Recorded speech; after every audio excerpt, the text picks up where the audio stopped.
El mito de la América como paraíso hasta la llegada del hombre blanco, poblada por hippies que vivían pacíficamente de coger fruta de los árboles y de cazar, arraigó con mucha fuerza en la segunda mitad del siglo XX con la Nueva Izquierda.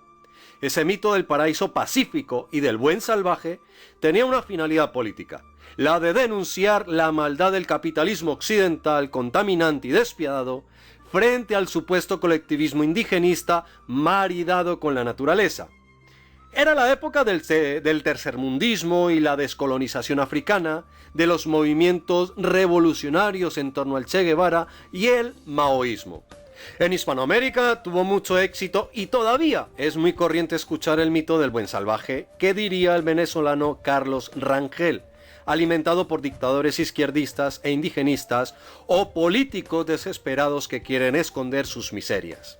Se creó así un estereotipo politizado, atado a mitos y al victimismo, que al tiempo despreciaba la verdadera cultura de los pueblos indígenas. El resultado es que mucha gente repite la historia de los pobres indios felices y contentos, en paz y armonía natural, hasta la llegada de los codiciosos, contaminantes y crueles europeos. En el libro 1491, Una historia de las Américas antes de Colón, del autor estadounidense Charles Seaman, es un intento notable de acercar las más recientes investigaciones sobre la América pre-europea con la evidente intención de deshacer mitos. El objetivo declarado es humanizar a los pueblos precolombinos en sus culturas y formas de vida. El propósito del autor es desacreditar tres ideas comunes sobre las Américas antes de Colón. Primero, que los continentes estaban escasamente poblados. Segundo, que el desarrollo social y técnico era limitado. Y tercero, que los indígenas no dejaron impacto en el medio ambiente. Empezando por el tercer punto, hay que advertir que a los ecologistas radicales no les va a gustar el libro porque Mann asegura que los indígenas se dedicaron a explotar y cambiar el paisaje en beneficio propio, alterando incluso la huella de carbono. Un buen ejemplo es la Amazonía, donde las populosas tribus cambiaron la vegetación y transformaron la naturaleza a su antojo y necesidad. Tampoco el libro va a ser del agrado de los que sostienen el paraíso humano indígena hasta la llegada del malvado occidental.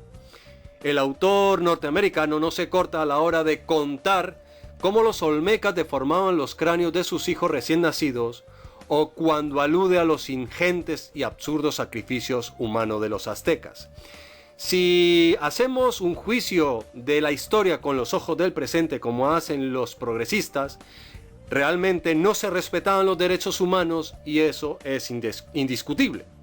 Ahora bien, el autor cae en exageraciones como afirmar que la filosofía azteca, también conocida como mexica, estaba a la altura de la filosofía griega o de la china, pero que la llegada de los españoles impidió su desarrollo. Otra exageración de Mann es cuando afirma que la gran escuela de la libertad política, la primera anterior a la europea, fue la Liga de los Iroqueses.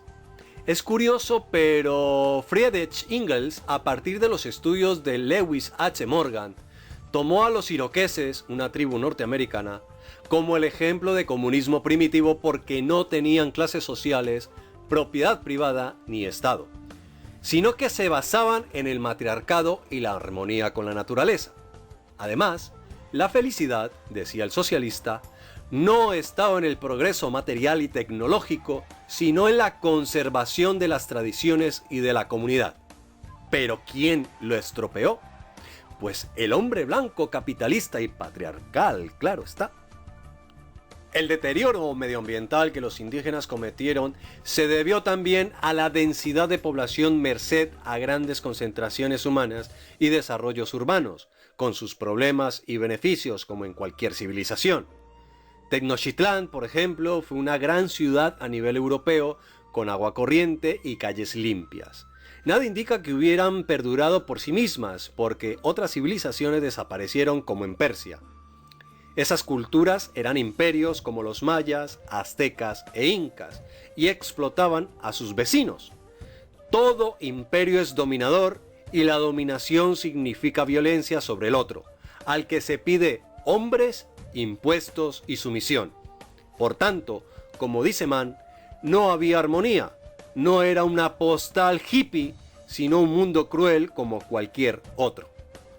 Esos imperios y civilizaciones desarrollaron técnicas manufactureras y agrícolas como la modificación genética del maíz que desarrollaron los mexicas para aumentar la producción. Tuvieron una agricultura intensiva que agotó la tierra, instalaron granjas y fertilizaron el campo. Además, usaron el fuego para controlar el paisaje, asunto que hoy saca de quicio a los ecologistas. Arrancaron árboles para comer y plantaron frutales y pastizales. Mann incide en un consenso académico actual. Los indios no eran solo cazadores y recolectores, sino que transformaron el entorno para su explotación. No existía un Parnaso, sino realidad humana. El problema fueron las enfermedades que involuntariamente llevaron los europeos, sobre todo españoles e ingleses, y para las que los indígenas no estaban preparados. La tripulación del tercer viaje de Colón llevó enfermedades que corrieron como la pólvora. Si ha sucedido con el COVID-19 rodeado de tecnología y avance médico, es posible imaginarse lo que fue entonces. Aquellas dolencias llevadas a América sin querer desencadenaron una de las mayores catástrofes en la historia de la humanidad. Los sistemas inmunológicos de los americanos no estaban preparados para hacer frente a los virus y las bacterias.